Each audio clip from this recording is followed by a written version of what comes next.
Hello and welcome to this video tutorial. In this instructional series, I'm going to introduce some concepts and ideas. This is something that I'm very good at, and I thought I'd share this information so that it can be implemented. So I've opened up DELED here, and this kind of information that I'm presenting here you would use if you were designing like a game creation system or a game engine or a modeling program or some piece of software. In that, I've just kind of lumped it under the idea of computer artistry. I am a computer artist, and a computer artist can be anyone from somebody who makes models to somebody who designs levels to somebody who renders scenes and puts up pictures at, oh, what's the name of that site? There's a really good one where you can go and get a whole bunch of good art and stuff. Well, anyway, Renderosity. Somebody like that. Could be anybody, you know. There's a bunch of people that fall under that. So this is my kind of determination here. But anyway, I've opened up DELED here, and I've opened up Max, and I've opened up a picture, and I'm going to go through this. I'm still in discussions with the forums in DELED right now, and the gist of it, as far as I can understand, their viewpoint on units and measurements and so forth, is that it is up to the modeler to determine what those should be. They don't. Their opinion seems to be that they aren't responsible for that. But I would not argue. I would say instead that we need to work together, and that somebody designing a modeling program would do very well to design it to consider and take into account many of the current game engines out there. If you're doing an open source or free modeler, you should design your open source or free modeler to be easily used as part of the pipeline for any of the open source or free game engines out there, or the game creation systems. There's Ogre, there's Crystal Space, there's Platinum Arts Sandbox. There's some things that aren't open source but are partially free, like Unity 3D. There's the UDK. There's a bunch of good stuff out there, and people are using these. And if you were to design your modeling program to be easily compatible with these, so all somebody has to do is just make a few changes in settings, and they know that when they make their mesh and they export it, that it'll import into that program at the right size, at the correct angle of rotation. Then you're going to have a program that's going to be very popular. You're going to have a lot of people using it, and if it's something you're trying to make a little money off of, if you're trying to sell it, you're going to be able to make some funds.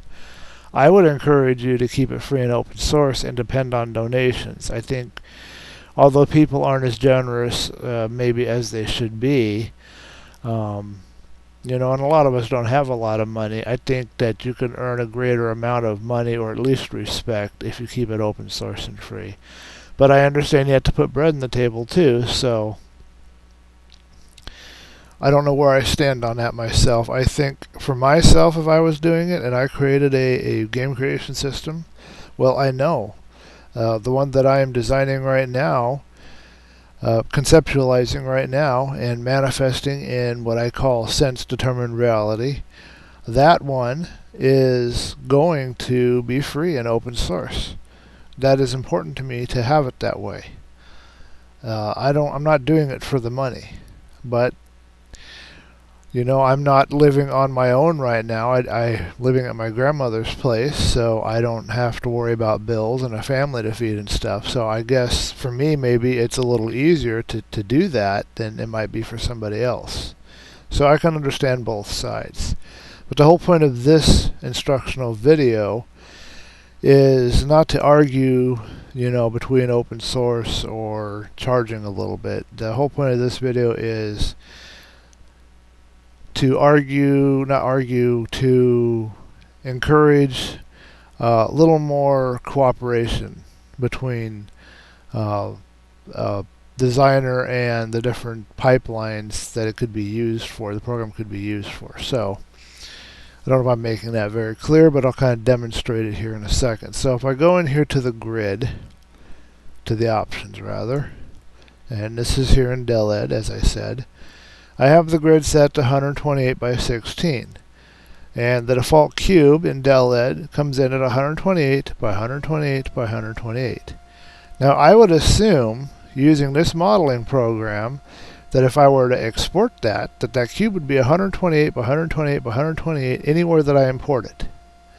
But that's not the case, as I've already demonstrated in a previous video. It would actually, at the scale of 1, it would import at 2560 by 2560 by 2560, or 20 times bigger than the size that I've created here. And oddly enough, if I were to import that same mesh back into here, it would again come in at 128 by 128 by 128. It would see it as 128 by 128 by 128, but everything else sees it as larger.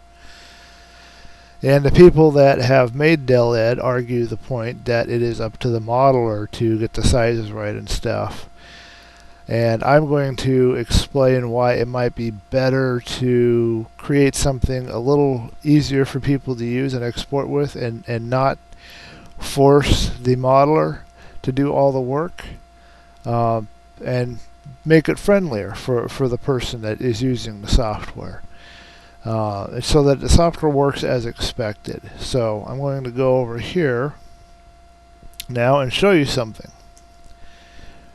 This is not a real program.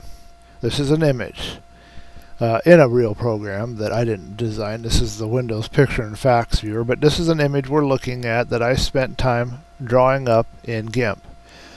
And as I said, I am a computer artist, and I'm very good at conceptualizing and design. And this is my idea. What if we had, in our options for a modeler like del-ed, we had the ability in this drop-down box here to select, and if we clicked on it, between different units of different game engines. So Unreal units would apply for Unreal Tournament, Unreal Tournament 2003 and 2004, and I think Unreal 2, and possibly the UDK, although I'm not so sure now because I'm not up to date on what the UDK measurements are. And we could have in here Unity units, and we could have in here Ogre units, and we could have in here these other things, and have it linked. That's what this box is for. Have it linked to the grid so that when you select this, it automatically changes the grid this way. And this isn't a set in stone kind of measurement here. Like in del-ed, you can zoom in, but the grid doesn't cycle. It's set in stone at the size. So when you get to this point, this is 128 section here. These are 16s, and you can't get any snapping inside or do anything inside these grid segments because it doesn't get any smaller. And that's what this checkbox here is for, is grid subdivision, so that it will continue to recycle, which is what you see if we go over here into max. Now right now, if I were to draw in a box, see if I can guess the size right, having a few issues here. Okay, so we have 128 by 128 by 128, and if I were to zoom in, now look, we get these smaller squares. Out here, this is like del-ed, and these are all 16s. And then there's larger squares, although you can't really see it here at this view zoom, but there's a larger square you can see here, here, and here. It's in the middle of that. But if we zoom in now, we see that the grid is cycling. If we zoom in, we see it's cycling some more. And that allows us to have finer and finer control and detail over where we put our vertices, over how we design our mesh. We can easily, instead of changing the grid size, we can just zoom in the view, and we can do different things that we want to our mesh. And this is what I would propose that should be in all modeling programs. They should all function like this. Max is a very good example, I think, of how it should work. And if you go to Customize and you go to the Grid and Snap settings and go to the home grid, you see that it says here nth line. So it doesn't design it like it's set in stone. It's every 8. There's like 8 segments at all times. So it's 8 down and 8 across, no matter where you zoom. I believe that's what that means. So that's what my conceptual design was for, but people could turn that on or off if they wanted to have it work like DELED, of course. There should always be an option, even though somebody might have an idea of how it should work and the way it should be, there should always be an option to turn it on or off so that somebody else who doesn't agree can have it set the way they want. Of course, snap to grid, this would be a global control, and then snap options would be the same as we see here in Max. If we go to grid and snap settings, we have all this stuff. So it'd be nice to have options of how we want things to snap, and that would be here. Color options would be, and notice this is all in one panel, which is one thing that Max doesn't do. So Max does fail in this regard. Now, if we want to change the color, we have to go over here to the, where is that at? Configure, customize unit, customize user interface, although I don't know how this is a newer version. This is Max 5. So keep that in mind. It might be different in newer versions, but you got to go to colors and you got to go to grids and then you got to do viewports. But instead of doing that, which is really clunky and I think not very intuitive, instead of doing that, just have a general color option right here for the units and grids. And this could be called units and grid, but by calling it units, I mean, it pretty much encompasses everything. So, you know, have the color options as a button here that you could get to. And then I thought of, okay, now what happens if you want to add more, you know, setups in here? Save them in here and have your own setups. Well, how about we have a choose set grid for model, and you choose a model, like a player character model or an AI model from a game that you want to create units for. So this would pop up another dialog box, allow you to load in a model, and then you would have probably something like height segments. So you could determine how roughly equivalent how high it is in height segments. So let's say you want it to be something like 6 feet, you could have 6 height segments, or you could have 8 height segments. And then you could determine how many inside of that it should be. Maybe there should be a default of like half nth line, like this here. And then allow the processing of the program, when you click on OK of that, it'll actually round it up to the nearest even whole number and allow you now to have a grid that is set to that type of units. And then this would change if this is checked, and then you would have this new measurement. I understand, I guess, that some people in Second Life are incredibly high, so the units there you'd probably want 8 units. So it'd be like the equivalent of being 8 feet high if we were using feet, but it's 8 height segments, and then you divide each of those 8 segments into 4 or 8 segments depending on whatever setting you want. But you know, this was my idea, and you could do that, and then of course cancel if you didn't want to make any changes, apply if you want to apply them, and then this would gray out, and then OK when you were done. And this allows you to apply changes, you know, if like you just changed this and you wanted to press apply but you weren't done yet and you didn't want to leave this panel. And I think that's an important feature to have in a program, that you can just keep on clicking on apply and then only leave when you press OK. So that was my idea for this, and the way I think that it would work a lot more, be a lot more friendly in DELED, because now if you had this, now DELED, if you had this option in DELED, it would now know, okay, so we're working in Unreal units, and 120 by 120 by 120 cube in Unreal units is whatever, and well, it's in Unreal units. That's what we're measuring it out as. So when we export it, it will be that size.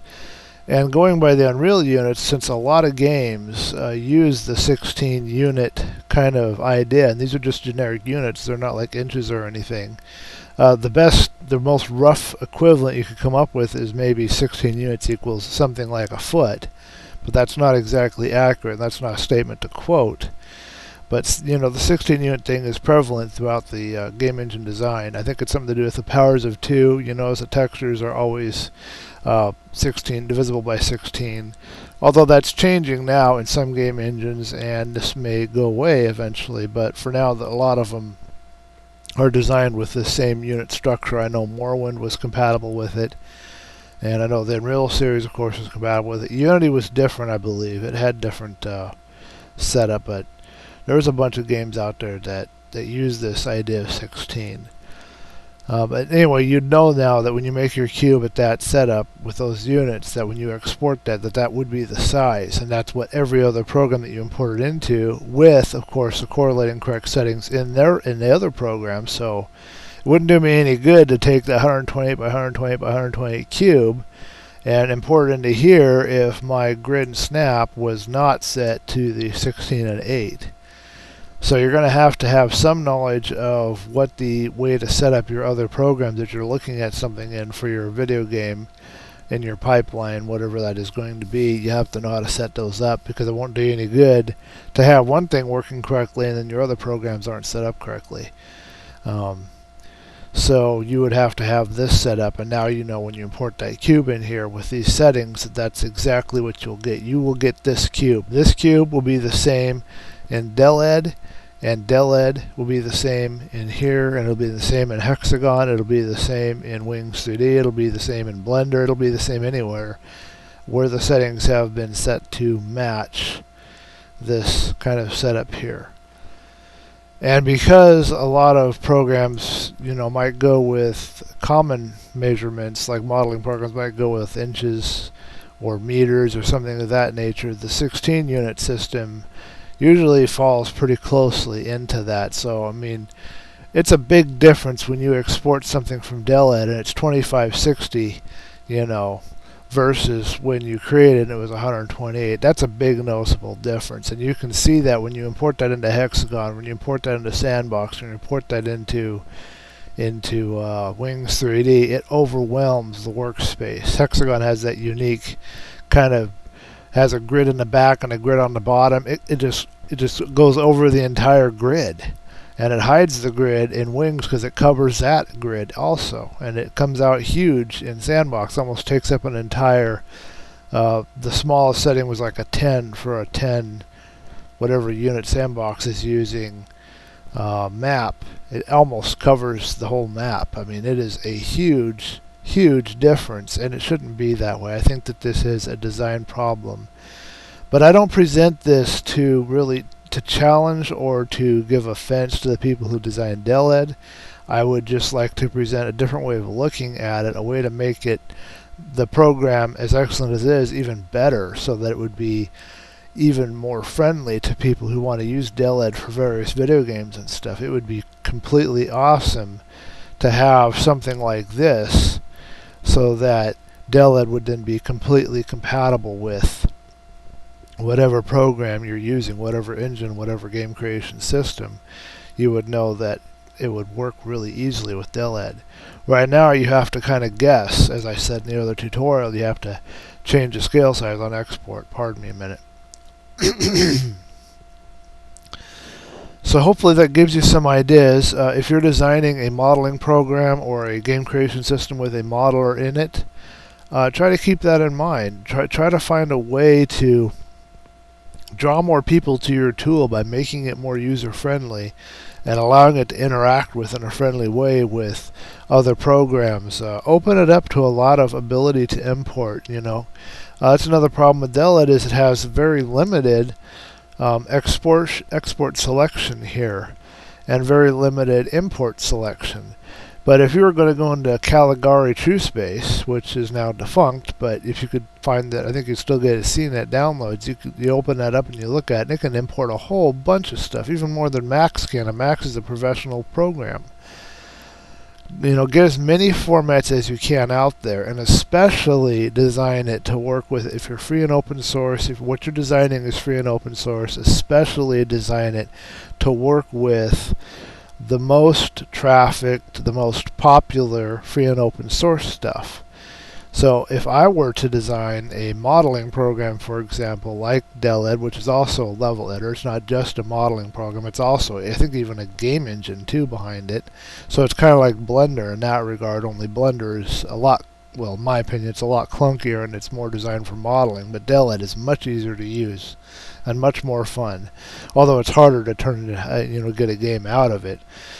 But anyway, if I was building a modeler, I would have it export to whatever format that Crystal Space could read, and I would have it export to whatever format that Ogre, I think that's .mesh for Ogre, and I would have it export to Neo-Axis format, to Unity format, to UDK format, anything and everything that I could do that I wouldn't have to pay a license for, because I know there's licensing issues. Anything that's free or open source that I could export or import with, that there's a reasonable community of people using. I wouldn't put the effort into anything that there's a forums and nobody's posted in the last 2 years. I just throw that off to the side. But anything else where there seems to be people and there's activity, I would have an import-export for that, and I would make it real easy to add other import-export. And then that way, people that are using these other programs can come to my modeler and they can make their model and they can export it, and they know that it's going to work. It's much friendlier that way. It'll draw more people into my site. I could maybe do the modeler for free, and then maybe I could sell some other piece of software. And that way I could support myself. So, I mean, that's just an idea, a way to bring in traffic. If you make something popular, make something easy to use, make something friendly, easy to use, compatible with a greater majority of other sources, then you're going to be able to draw on more people to it. If you can draw on more people, then you have a better chance at bringing in donations or money if you're selling something else. So that concludes this first in hopefully a number of parts of instructional videos, just kind of giving people out there an idea of, you know, how things could be done differently and why they should be done that way and what the advantages would be. And hopefully this has kind of explained that and clarified that for everyone. Thank you for watching.